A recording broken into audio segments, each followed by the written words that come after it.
Take one.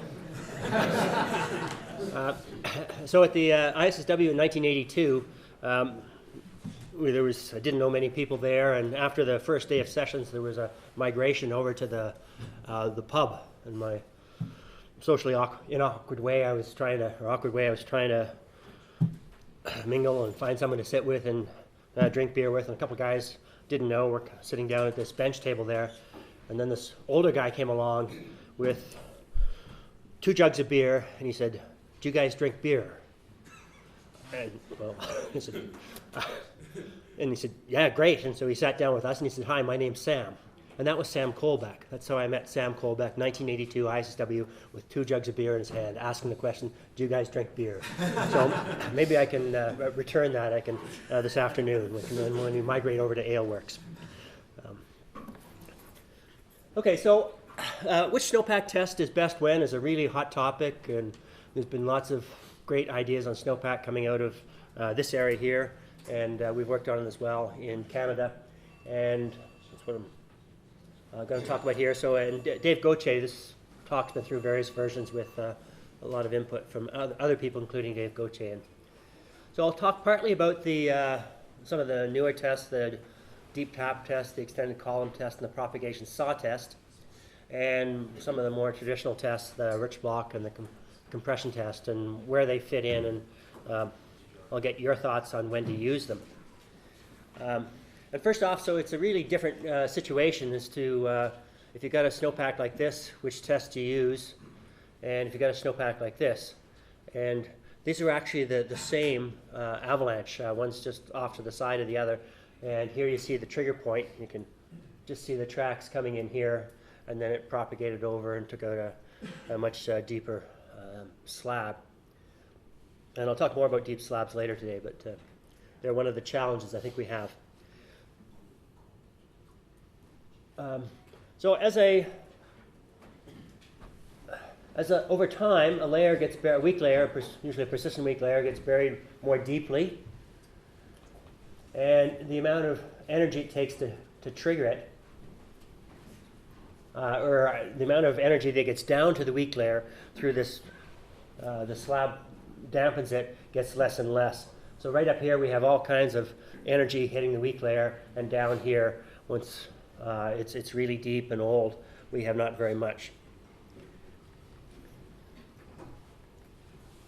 Okay.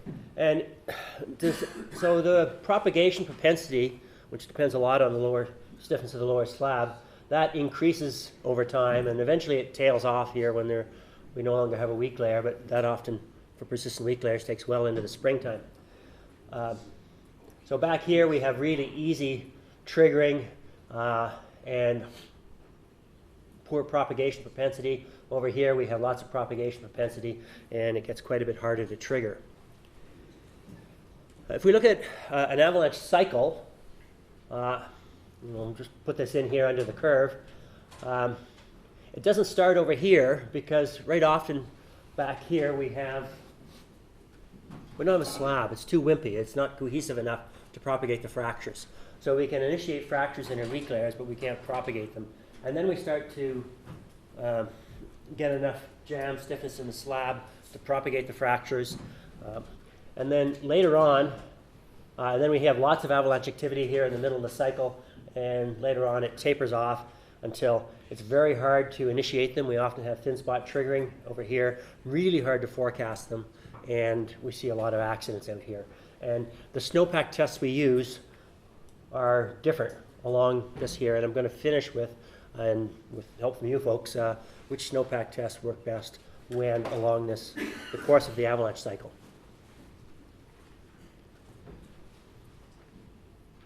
So just a few video clips of a few avalanches here, and my things here. So this is a really old. So you can see, maybe you can see a big thick surface ore layer here, and so what's the rich block score there? Stepping on? 2. Whole block, most block, or only an edge? Whole block.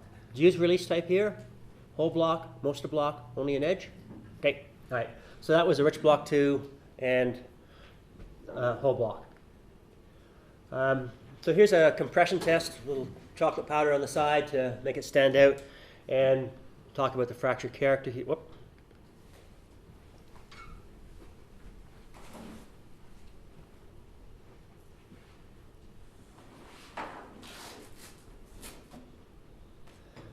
So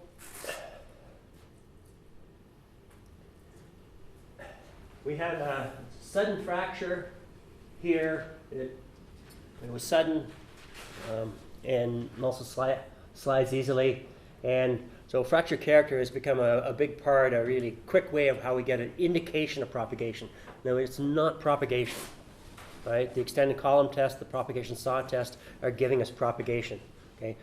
The fracture character or shear quality is giving us an indication of fracture propagation, but it's not propagation itself. And then it's sometimes right and it's sometimes wrong indication of propagation, but it's still useful because it's such a fast test.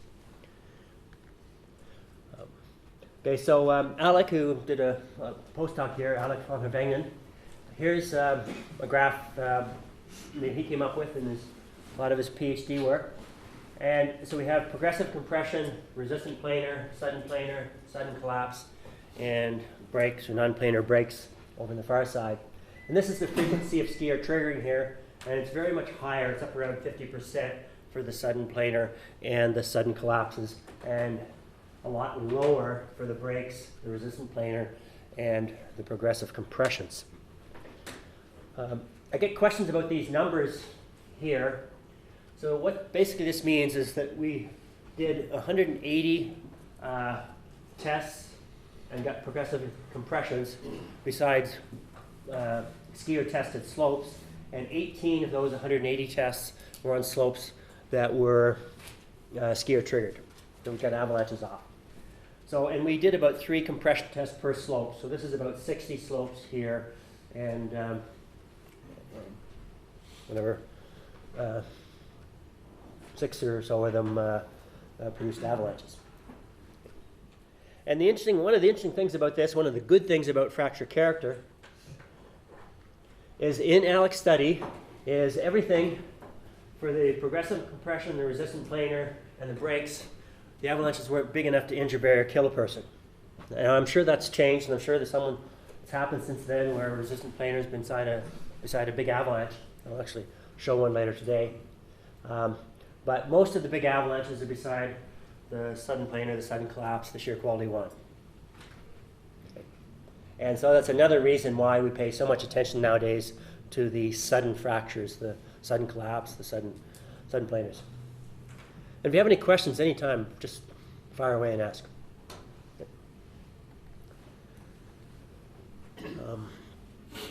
So in Alecs' day, we did a lot of work on shallow, soft slabs, and since then we've done an increasing amount of work on much deeper slabs. This is, and I'll talk about deep slabs later on, but this is an example of what our pit looks like at a deep slab. And when we started looking at deep slabs, we tried a whole variety of tests. We tried the Rich block test, and basically it didn't work in the deep snowpack of the Columbia Mountains, right?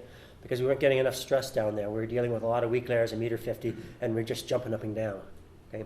The same thing for the extended column test. We were hurting our hand, and we weren't starting fractures down 1.50 m or so. The same thing for the compression test. It wasn't working very well because we weren't starting. The weak layer was just too deep.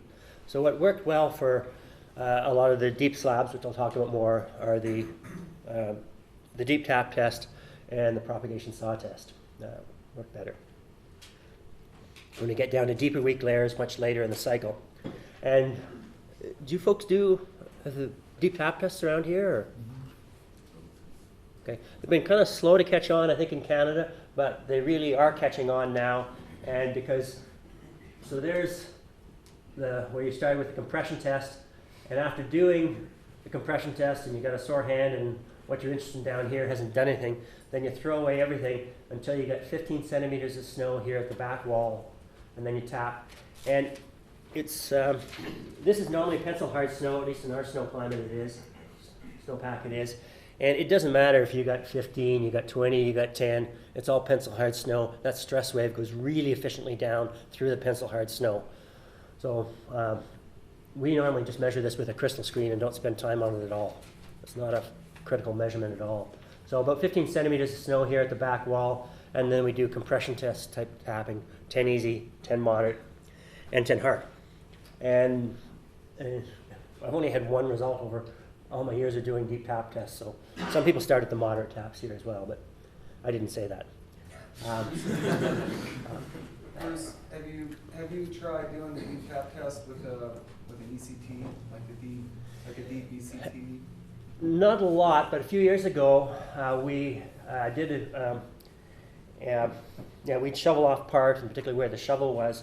And what we found when we get into the harder snow and we were tapping on the shovel, we got cracks that went down from where the shovel was placed down to the weak layer. And then we weren't sure how to interpret that because the fracture down through the lower slab was stopping the fracture in the weak layer. And did that mean it wanted to propagate, or does that mean it didn't want to propagate? So we didn't know how to interpret it, and we, I've only done about 10 of those, but what's the experience here? Have you done deep extended column tests? Yep. Yeah, I used them a few years ago when I had a deep depth core layer. Seemed to give a good idea of if it was still capable of propagating. Oh, okay. But it was really weak layer at that time. So, How much slab did you leave when you did the deep ECTs? 40 to 60 centimeters. Yeah. I think you might have to, I think if you tried a deep ECT, you're going to have to leave like more snow, at least based on some of the stuff we've been mucking around with. Because in order to propagate that fracture, if you probably give yourself just 15 in the back, you might not, banging on one side, you might not have enough. Okay, the extend column test, and thanks to Ron and Carl for some really wonderful work here. And so 90 centimeters across the slope, 30 centimeters down the slope, pick one end of the column and do compression test type tapping.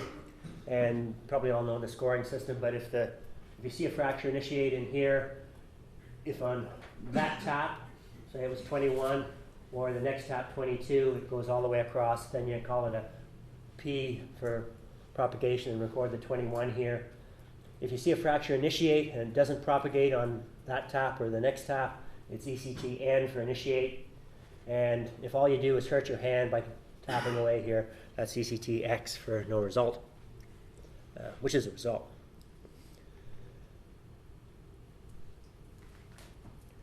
And here's probably one of Doug's viral videos here, and of Doug doing extended column test.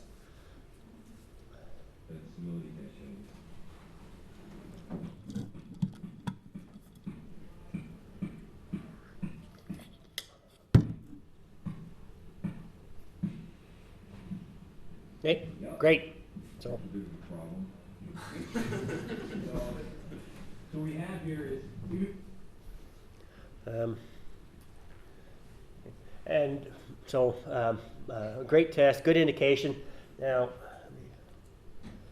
when you're tapping here, and I'll talk later, but we were measuring the stress underneath, and there's more stress over here than there is over here.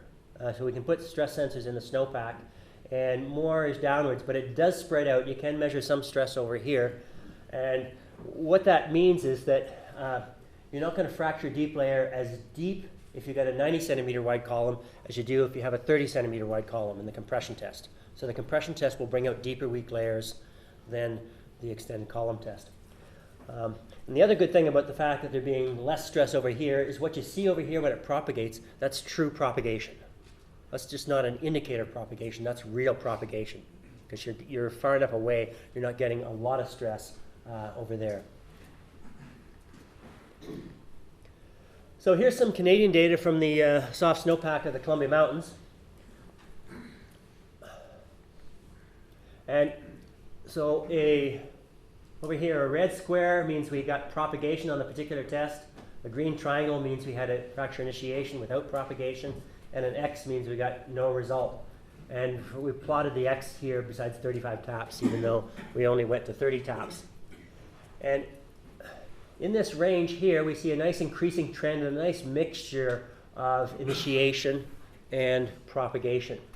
Once we get up to about 70 centimeters, right, we see mostly, in the soft snow of the Columbia Mountains, we see mostly no results and just a much smaller number here because, and so we're dropping off here. We're getting mostly no results in the soft snow of the Columbia Mountains. You're just compressing the snow. It's very efficient damping. And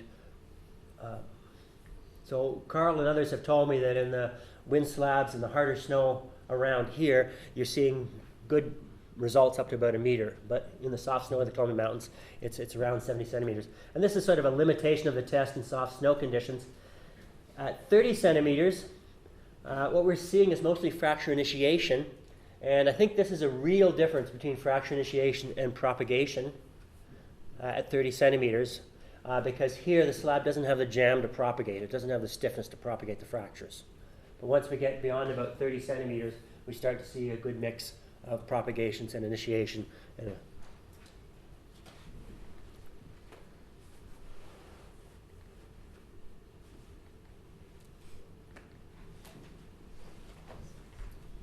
I lost them.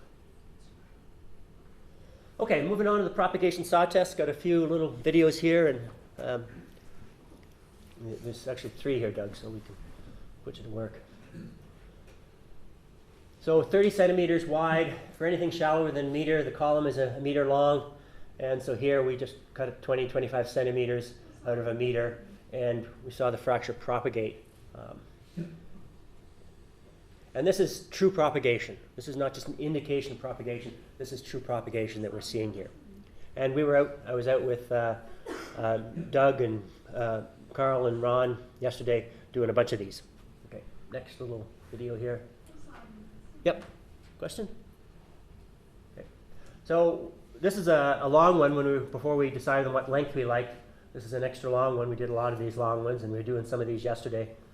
So here we cut about 30 centimeters out of 250, and the fracture propagates to the end.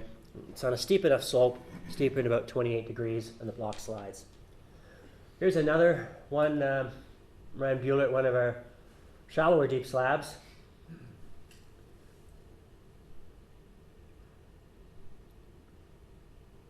And getting up around 50% there, almost cutting halfway under the block.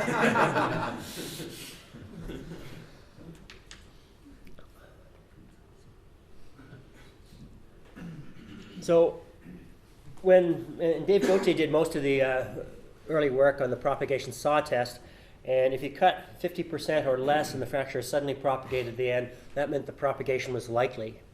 With the deep slabs, we're starting to see a lot of 55% cuts, and we're there a couple days, 2-3 days after, and we're cutting 55, sometimes up as high as 60%. And we're not sure if that's something special about deep slabs or something because it took us a couple days to get there. And we don't know. But so we're thinking if it's deep now, just to be on the safe side, maybe 60 centimeters might be a better threshold for the deep ones. And one of the nice things about the propagation saw test is you get your eyes down there, and when that fracture takes off and that thing whoops right in front of you, it talks to you, it speaks to you. And I was out working with a guy, very experienced guide once, and we got this thing, we're cutting about 50%, and I got out my ruler, and he said, "Put that ruler away." I said, "I don't need that. I've been spoken to by God."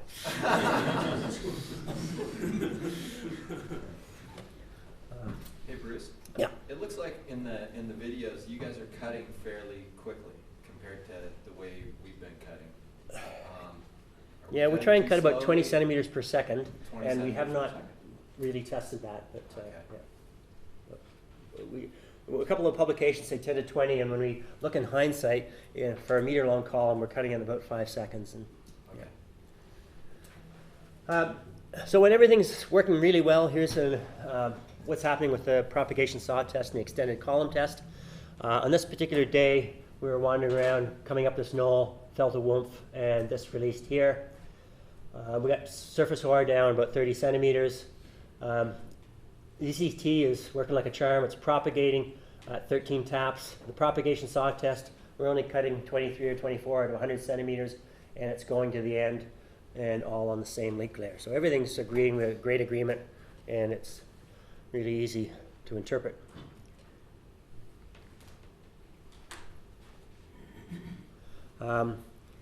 And this is a propagation unlikely day, and we got a ski cut. It doesn't produce any result. We got a drizzle crust down 55 centimeters.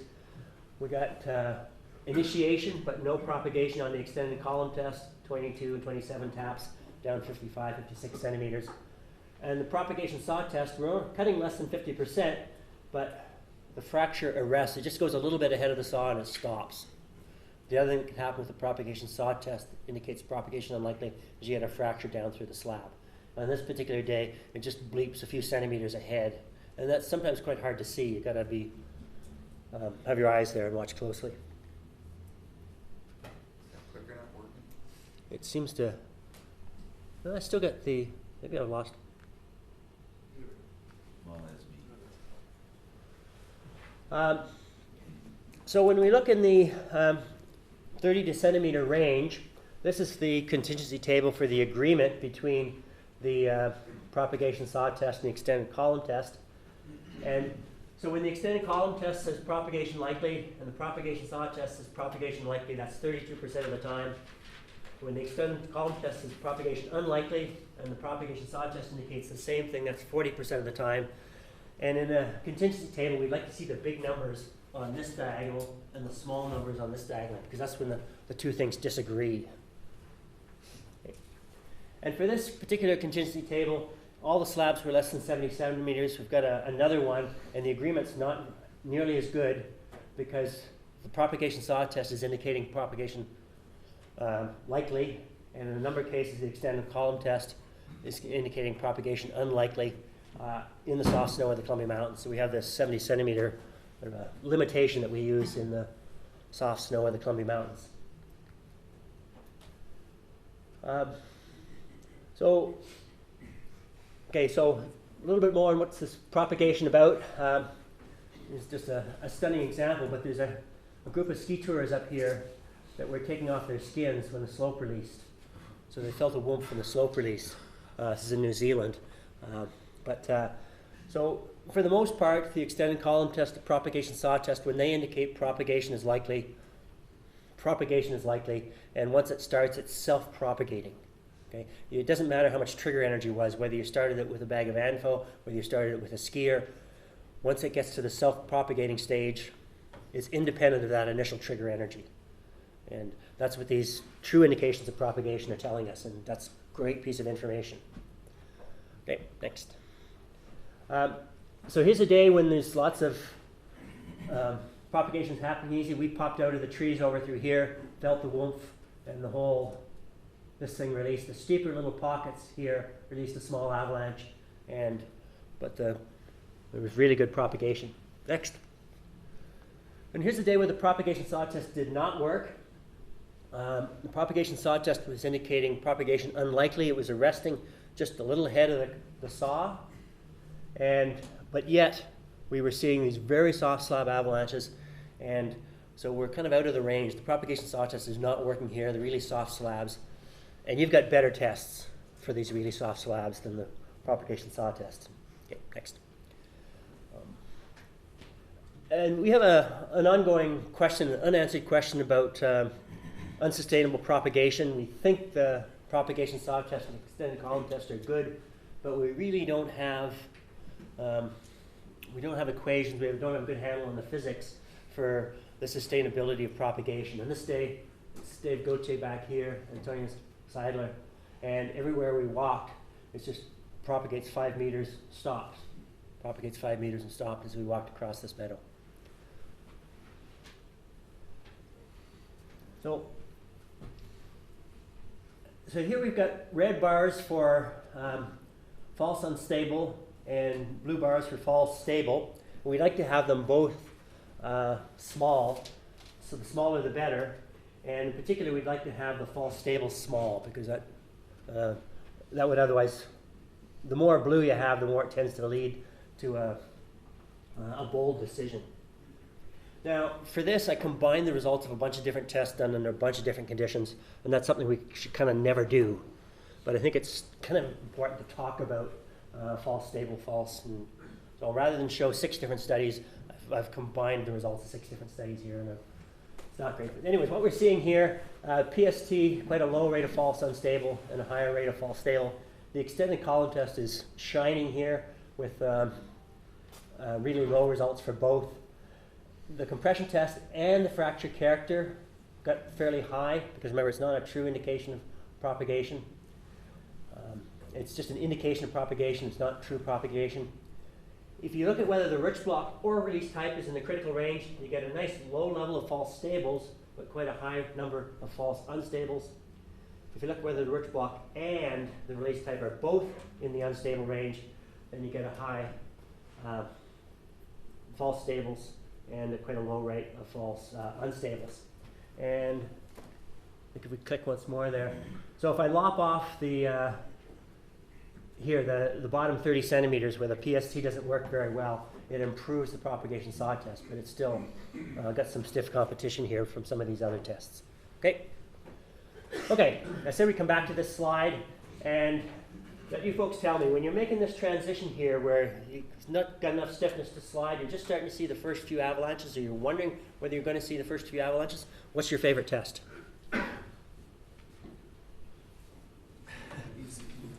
ECT is working well, and you're not limited to the Snowpack tests. We could also throw in things like a ski cut here. It's a pretty sweet range, pretty effective range for ski cutting in here. Okay, just right here. As things get deeper, let's say 50, 60, 70 centimeters, what do you like? Extend the column test, you're in a really sweet range for there. Compression test is still working, but the extended column test gives you better information about propagation propensity. Gets a little bit deeper here, 80, 90 centimeters. What do you like? Explosives. Okay, yeah. And explosives are working out here and become really important out in this range. Yeah. Those of you who have explosives in your toolkit. Okay, 80, 90, 100 centimeters. Where's the rich block in here? Who's doing roosh blocks these days? Too slow? Okay. All right, so, and I'm presuming you're not using them because they're too slow. How about when you're teaching courses? What are you teaching people when they're doing their first and their second weekend avalanche course? ECTs, rich blocks? Yeah, I think the rich block is a hell of a teaching tool. And the trigger is a real person, skier-like motion. And the ECT is good in there as well. But you get into this 90, 100 centimeter range, the compression test and fracture character is working. Now we're getting into the deep slab situation here where, let's say, meter 20, meter 50. What do you like? PST. Deep tap test is faster, but is not as true an indication or as good an indication of propagation. And as someone said, explosives. Okay? And right through to the end here, if you've got explosives in your set of tools over here, it's a great thing. But I think in Canada here, in a deep slab study, which we'll talk more about, the propagation saw test and the deep tap test are being used a lot here, and for some people, explosives as well. I don't know, Bruce, I think it's, now that these tests are kind of coming, they're becoming, especially with PSTs gaining more popularity, to when you're in your snow pit, just do one of each. When you're in that 50 to 100, 150 range, like it just seems like more information is better, and you could just compare them. Yeah, and I think there's a little difference here with the user group. The deep tap test is working really well for the less skilled people, the recreationists, because, they just have to do roughly 15 centimeters and bang away on the shovel and classify the fracture character, okay, or the shear quality. Whereas the propagation saw test, a lot of the recreationists I deal with Western Canada, they have trouble putting the saw in the right place and even pre-identifying the weak layer that they want to cut along. So, and I've seen people do I've done deep tap tests myself, and you say, it's 15 centimeters above there, and a layer 30 centimeter comes out. And what damn, it worked.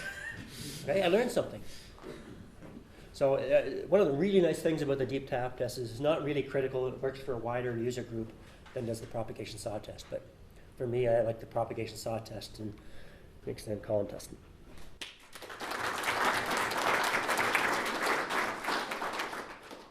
Next up is Carl is going to